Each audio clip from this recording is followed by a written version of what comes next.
जय Hind students, sunrise classes में आपका स्वागत है। स्टूडेंट्स, आज हम लोग एसिड बेस एंड साल्ट का objective question, most objective questions जो आपके एग्जाम्स में कई बार पूछे गए हैं, इस प्रकार का प्रश्न इसमें जो है आप लोगों को देने वाले हैं। तो याद रखिएगा, ये जो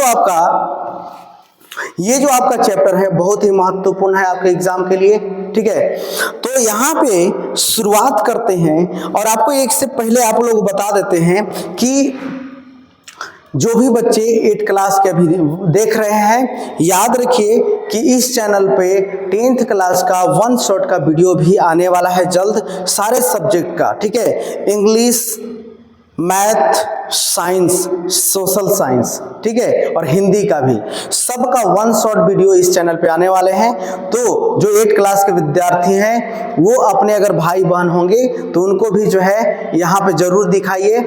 ठीक है, और जो स्टूडेंट्स नए आए हैं इस चैनल पे वो चैनल को सब्सक्राइब कर लीजिए, क्योंकि ये चैनल आपके लिए बहुत ही महत्वपूर्ण और एग्जाम्स के लिए बहुत कारगर होगा। ठीक है, ये जो आप आज का वीडियो जो देख रहे हैं, आप यहाँ पे समझेंगे कि जो आपके सामने जो प्रश्न आ रहा है सबका जवाब जो है आप दे सकते हैं अगर आपने पूरा वीडियो वॉच किया है। ठीक है, पार्ट 1 और पार्ट 2 वीडियो अगर पूर्णतः आपने देखा है तो ये प्रश्न आपके लिए एकदम हलवा होगा, ये आसानी से आप बना सकते हैं। ठीक है, चलिए कोई बात नहीं है, अगर जो विद्यार्थी नए हैं यहाँ पर तो वो भी इसको समझ सकते हैं, क्योंकि आप जब इसको कर लेंगे तो एग्जाम में जैसे ही आएगा वैसे ही आप लोग क्या कर सकते हैं, इसको हल कर सकते हैं। ठीक है, और आप अच्छा रैंक प्राप्त कर सकते हैं। तो साइंस बहुत ही महत्वपूर्ण होता है आपके एग्जाम में।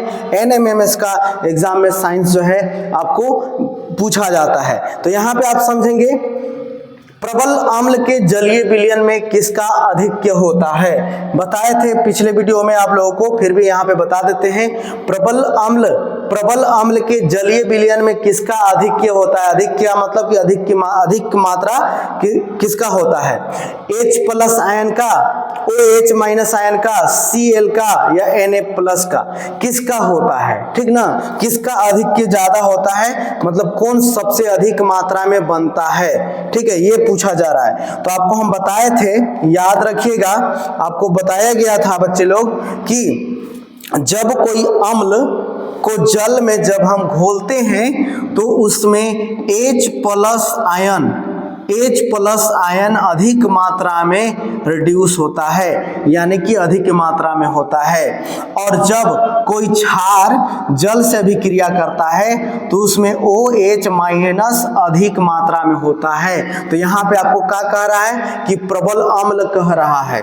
तो प्रबल अम्ल का मतलब कि अम्ल के बारे में चर्चा हो रही है, और अम्ल जैसे ही जल के साथ अभिक्रिया करता है जलीय विलयन में H+ आयन अधिक मात्रा में देता है, इसीलिए इसका आंसर क्या हो जाएगा, H+ हो जाएगा। क्या हो जाएगा, H+ होगा। क्लियर है।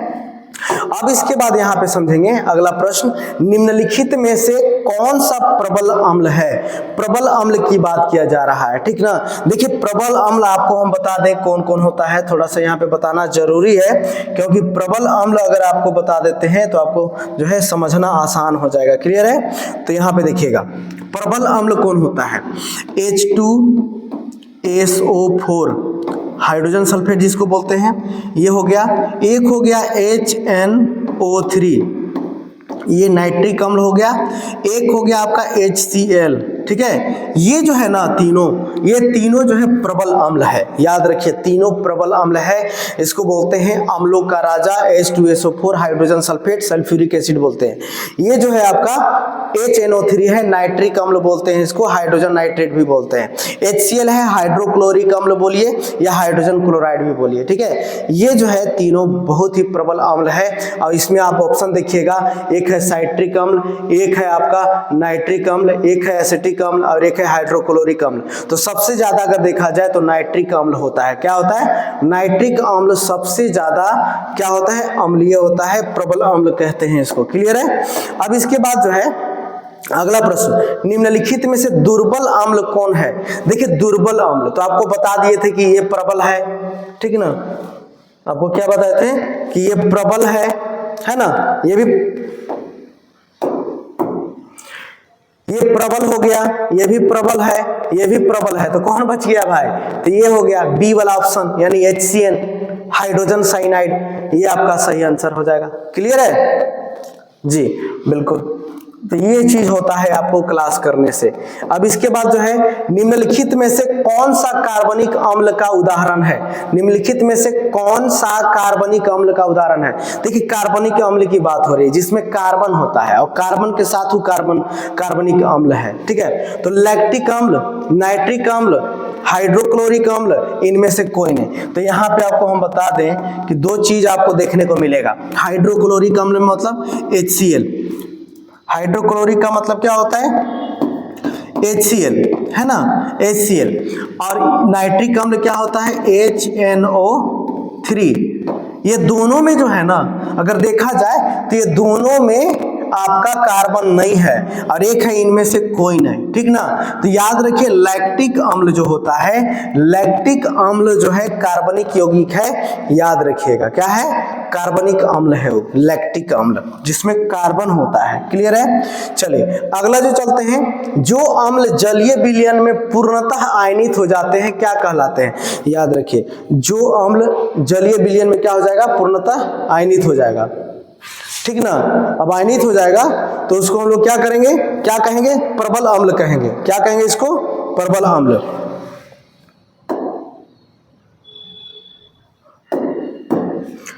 क्या कहेंगे इसको? प्रबल अम्ल, ठीक ना? पूर्णतः आयनित हो जाता है। अब पूर्णतः आयनित हो जाएगा उसको प्रबल अम्ल। जो प्रश्न आएगा आप देखेंगे, फॉर्मिक अम्ल पाया जाता है। भाई फॉर्मिक अम्ल बताया गया था वीडियो में, एकदम साफ शब्दों में बताया गया था कि फॉर्मिक अम्ल किस में पाया जाता है, ठीक ना?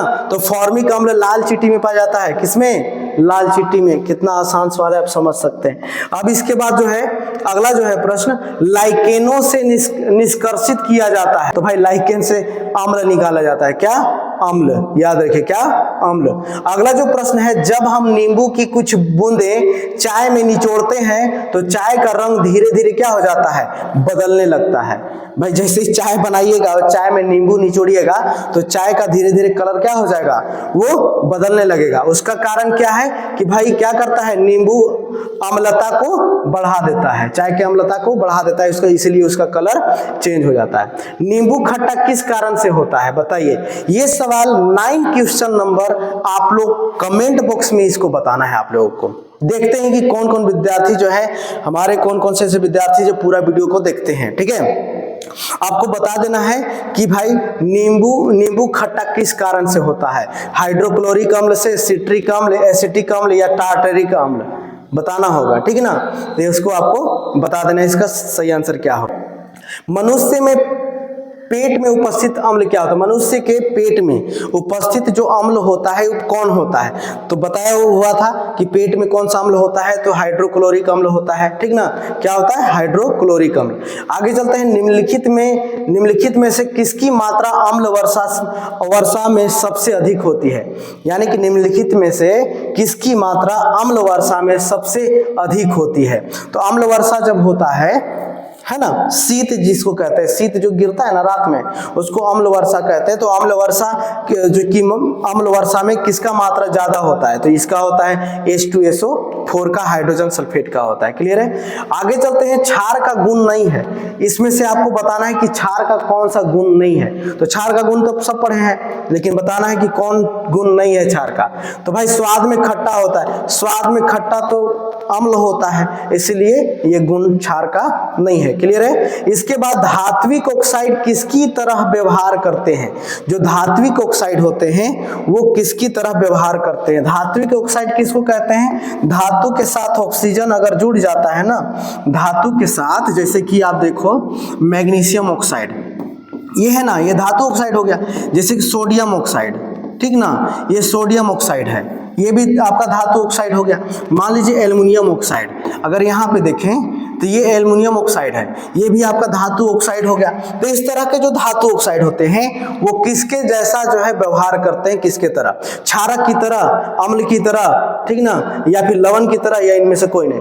तो याद रखिए, धातु ऑक्साइड हमेशा क्षारक की तरह क्या करते हैं? व्यवहार करते हैं। किसके तरह? क्षारक की तरह व्यवहार करते हैं। क्लियर है?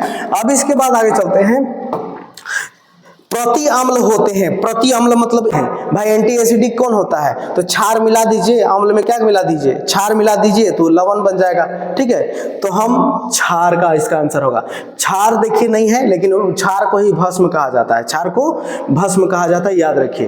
तो क्षार को भस्म कर देंगे, भस्म इसका आंसर हो जाएगा। दुर्बल क्षारक का उदाहरण दीजिए। दुर्बल क्षारक याद रखिए, प्रबल अम्ल तो हम लोग जान गए थे, लेकिन दुर्बल क्षारक कौन होता है ये चीज जानेंगे। दुर्बल क्षारक देखिए, यहां ध्यान समझिए। जो प्रबल क्षारक पहले जान लीजिए, याद रखिए सोडियम हाइड्रोक्साइड, पोटेशियम हाइड्रोक्साइड है ना, और अमोनियम हाइड्रोक्साइड और बेरियम हाइड्रोक्साइड। अगर देखा जाए यहाँ तो दो को जो है ना, इसमें सोडियम हाइड्रोक्साइड और पोटेशियम हाइड्रोक्साइड प्रबल है, दो को जो है अगर देखा जाए तो ये क्या है, दुर्बल है। लेकिन दोनों में से आंसर कौन सही होगा, तो याद रखिए अमोनियम जो है, अमोनियम हाइड्रोक्साइड इसका सही आंसर होगा। याद रखिएगा अमोनियम हाइड्रोक्साइड जो है वो दुर्बल क्षारक है। इसके बाद प्रबल अम्लों तथा प्रबल क्षारकों द्वारा निर्मित लवण का लिटमस पेपर के प्रति कैसा व्यवहार होगा। देखिए आपको तो पता है कि प्रबल अम्ल और प्रबल क्षार जब मिलता है तो क्या हो जाता है, लवण बनाता है। और लवण में लिटमस पेपर जो होता है वो कोई रंग प्रदर्शित नहीं करता है, जैसा का तैसा रहता है, इसीलिए हम इसको कहेंगे उदासीन। क्या हो जाता है, उदासीन हो जाता है। आगे चलते हैं, क्षारकों की अम्लों के साथ अभिक्रिया अगर करवा दीजिए तो क्या आपको पता है ना कि क्षार जब अम्ल से अभिक्रिया करता है तो उसको उदासीनीकरण अभिक्रिया कहते हैं। क्या कहते हैं, उदासीनीकरण अभिक्रिया कहते हैं। अब इसके बाद जो है लवण का निर्माण होता है। लवण का निर्माण होता है कैसे भाई, अम्ल और क्षार मिला दीजिए, लवण का निर्माण हो गया, तो यहाँ पर आपका आंसर हो जाएगा अम्ल एवं क्षार की क्रिया द्वारा। आगे चलते हैं, लवण जल जिसको वाइन कहेंगे, किसका जलीय विलयन है, लवण जल किसका विलयन है, याद रखिए लवण जल जो है किसका विलयन है, तो आपको बता दें कि नमक का ये विलयन है लवण जल। आगे चलते हैं, निम्न में से कौन से क्षारक में किया जाता है। देखिए थोड़ा सा क्वेश्चन इधर उधर हो गया है। निम्न में से, ठीक है, निम्न में से क्षारक का उपयोग प्रति अम्ल के रूप में किया जाता है, किसका, प्रति अम्ल में किसका प्रयोग किया जाता है। तो इस तरह का प्रश्न आप लोगों को जो है सब बताया गया है, इसलिए कहते हैं कि आप लोग पढ़ो। इसका सही आंसर हो जाएगा मैग्नीशियम हाइड्रोक्साइड हो जाएगा, जो कि प्रति अम्ल के रूप में प्रयोग किया जाता है। आगे चलते हैं, क्षारीय लवण में सामान्यतः आयन उपस्थित होते हैं। जो क्षारीय लवण होते हैं सामान्यतः आयन उपस्थित होते हैं। तो क्षारीय लवण में OH माइनस बताया था ना, OH आयन क्या होते हैं, उपस्थित होते हैं। बेकिंग सोडा है, बेकिंग सोडा कौन है इसमें बताइए, बेकिंग सोडा जल्दी। तो बेकिंग सोडा यानी कि खाने का सोडा, बताइए कौन है, तो खाने का सोडा है ये आपका सोडियम बाई कार्बोनेट, नीचे वाला है sodium by carbonate NaHCO3। Clear है। अब इसके बाद निम्नलिखित में से कौन सा जिप्सम का रासायनिक सूत्र है। तो जिप्सम का रासायनिक सूत्र कौन है, जिप्सम कैल्शियम सल्फेट और 2H2O। तो कैल्शियम सल्फेट और 2H2O इसका सही आंसर हो जाएगा। क्लियर है। आगे चलते हैं, निम्नलिखित में से कौन सा एक धोने का सोडा यानी वॉशिंग सोडा का रासायनिक सूत्र है। तो भाई वॉशिंग सोडा है सोडियम। अब भाई धोने का सोडा है तो जल चाहिए ना, 10 बाल्टी जल जेकर में होगा, समझो वही आंसर होगा। तो देखिए 10 ये है, तो इसका आंसर बी ऑप्शन सही है। क्लियर है। अब इसके बाद नीला थोथा का रासायनिक सूत्र बताइए। नीला थोथा ये तो बताया नहीं थे, लेकिन फिर भी यहाँ पे समझिए, जो आपका कॉपर सल्फेट होता है, कॉपर सल्फेट को नीला थोथा कहा जाता है, कॉपर सल्फेट को नीला थोथा कहा जाता है, जो कि इसका सही आंसर होगा। आगे चलते हैं, निम्नलिखित में से कौन सा एक बेकिंग सोडा का रासायनिक नाम है। बेकिंग सोडा का रासायनिक नाम कौन है, सोडियम बाइकार्बोनेट। जी बिल्कुल, सोडियम बाइकार्बोनेट ये आपका साधारण नाम है। क्लियर है। आगे चलते हैं, एक टूटी हुई अस्थि को मतलब हड्डी को जोड़ने सही स्थान पर जमा कर रखने के लिए एक सफेद पदार्थ को पानी में मिलाकर बनाया गया पेस्ट प्रयुक्त किया जाता है। इस सफेद पदार्थ को क्या कहते हैं। तो बताइए भाई, बताया हुआ है, ठीक है ना, पिछला वीडियो में। तो इसका आंसर सही होगा प्लास्टर ऑफ पेरिस। ठीक है। अब इसके बाद 28 में आइए, निम्नलिखित में से कौन से रसायन का उपयोग फलों के संरक्षण में किया जाता है। फल को सुरक्षित रखने में इसका प्रयोग किया जाता है, किसका, तो HCOOH ना, फॉर्मिक एसिड का।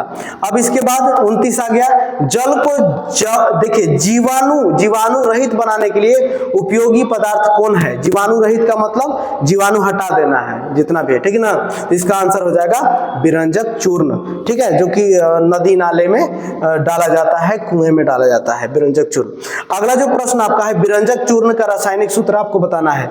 ये आप लोग के लिए 30 नंबर का क्वेश्चन है और इसको जो है आपको खुद बताना है और कमेंट बॉक्स में जरूर इसको जो है आप क्या करिएगा, आंसर इसका बताइएगा। स्टूडेंट्स, आज का वीडियो यहीं पे समाप्त होता है, फिर मिलते हैं नेक्स्ट वीडियो में नेक्स्ट चैप्टर के साथ। तब तक के लिए टेक केयर, जय हिंद।